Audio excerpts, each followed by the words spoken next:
સપ્તાહની ઉજવણી કાર્યક્રમ પરિસુદાન ગઢવીના આફકરા સવાલ વિકાસના સપ્તાહની ઉજવણી કરનાર ભાજપના નેતાઓ જણાવે કે તેઓએ શું વિકાસ કરી નાખ્યો છે।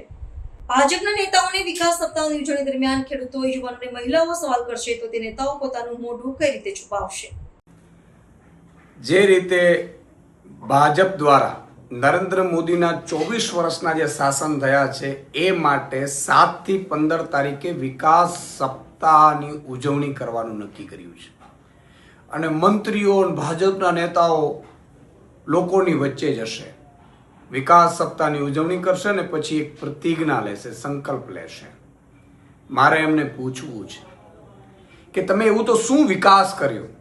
30 વર્ષમાં ગુજરાતમાં તમે બેરોજગાર યુવાનોને રોજગારી નથી આપી શકતા, મહિલાઓને ન્યાય નથી આપી શકતા, મહિલાઓ પર અત્યાચાર થઈ રહ્યો છે। 9000 જેટલા ગુજરાતમાં પરિવારોએ, સામૂહિક પરિવારોએ આર્થિક સકડામણને અન્ય કારણોથી સિસ્ટમના વાંકે આપઘાતો કર્યા છે। બેરોજગાર યુવાનો ઉપર તમે લાઠીઓ વરસાવો છો, રોજગારી નથી આપી શકતા। ખેડૂતો પાયમાલ થઈ ગયા છે, ખેડૂતોને ભાવ નથી મળતા। 11 વર્ષ પહેલા જે ભાવ હતા એ પણ ભાવ અત્યારે નથી મળતા અને મોંઘવારી ચારે બાજુથી વધી ગઈ છે।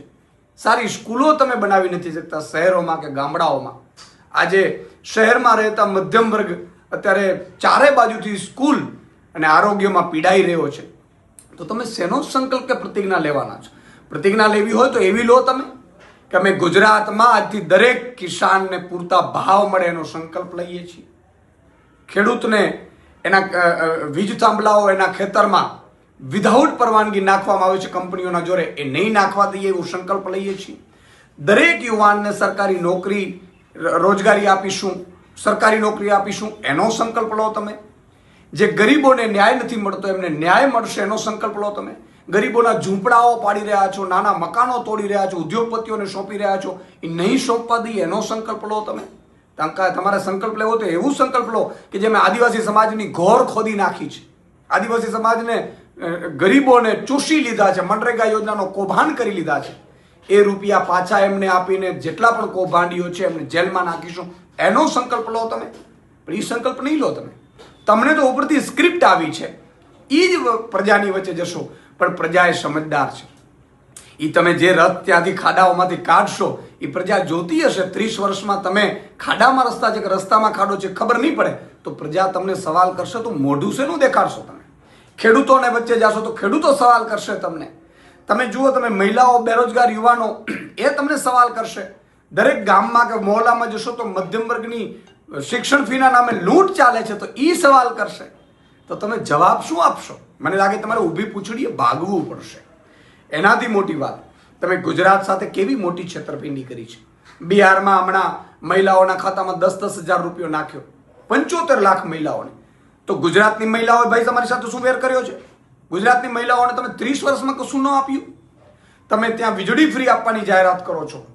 અહીંયા ગુજરાતમાં આમ આદમી પાર્ટી વીજળી ફ્રી મહિલાને 1000 રૂપિયા સન્માન રાશિ આપવાની વાત કરતી હતી અને તમે ફ્રીની રેવડી કહેતા હતા કે આ તો ફ્રીની રેવડી છે, આપણે ન જોઈએ, અને તમે તો બધું વાપરો છો પાછા ફ્રીમાં।